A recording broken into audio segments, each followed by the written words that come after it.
Brit, great, good to see you tonight. Let's just start with that before I get your general impressions of the speech, which I want to ask you next. But just doing quick research.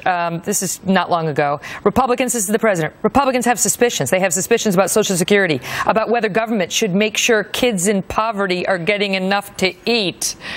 And now he wants to tell them that they really need to not demonize the other party and appeal to people's worst fears. Well, this is the kind of a pitch that people like to hear. It harks back, Megan, to the 2004 speech he made at the Democratic Convention in Boston. When, remember, we're not red America, we're not blue America, we're one America. People love that speech. It's what launched his national political career. Well, this sort of takes a page from that. But the problem is this one you just cited. This president has not been a healer. He has not been a uniter. The country is as divided as it has ever been, certainly in recent history. And he has no real relationship with Republicans in the Congress. He has a kind of a distant and not unfriendly relationship with John Boehner. So far as we know, he has no relationship with any other senior Republicans. He's built no bridges in that area. When there's negotiating to be done on Capitol Hill, it's usually done by Vice President Biden. Who has many relationships up there, although he can be as partisan as they come. He knows how to do this.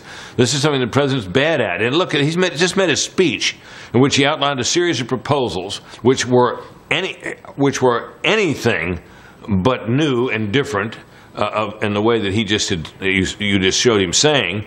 And they're basically a set of offers that he knows the Republicans can't possibly accept and won't. So these were nice comments, but they were out of phase with the speech and out of phase with the kind of president he's been. What jumped out at you in listening to his remarks?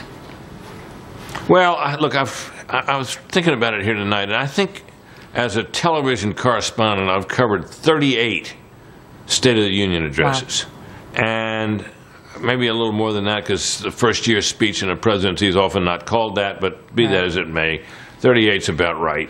And there's a sameness about all of them. Laundry list of proposals. There are always appeals to unity and all the rest of it. Ever since Ronald Reagan, there's been guests in the gallery. This speech fit very much into the pattern. Very few of them have been memorable. I doubt this one will be remembered very long. That kid that got his necktie autographed will have that tie long after most people have forgotten about this night.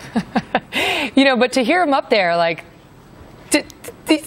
slam the ball in the end zone, spike the ball in the end zone, it's done. We have turned the page. Yeah. War on terror, check. Yeah. Well, economy, check. If you just parachuted in here from elsewhere and weren't aware of what's happened the last couple of months politically and listened to this speech tonight, you would never have imagined that this was a president whose party and whose policies, which he declared were on the ballot, all of them, had been massively repudiated at the polls.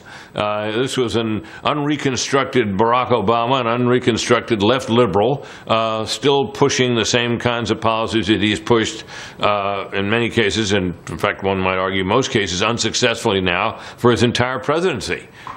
These proposals aren't going anywhere, and I think he knew that. I think he is going to be what he is. He's not going to give any ground to speak of.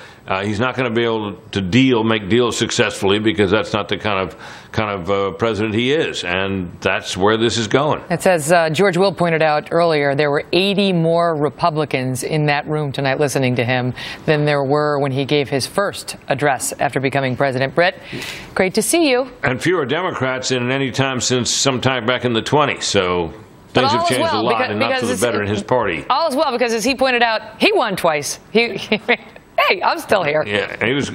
Yeah, Mr. Let's not be partisan was quick to note that, wasn't he?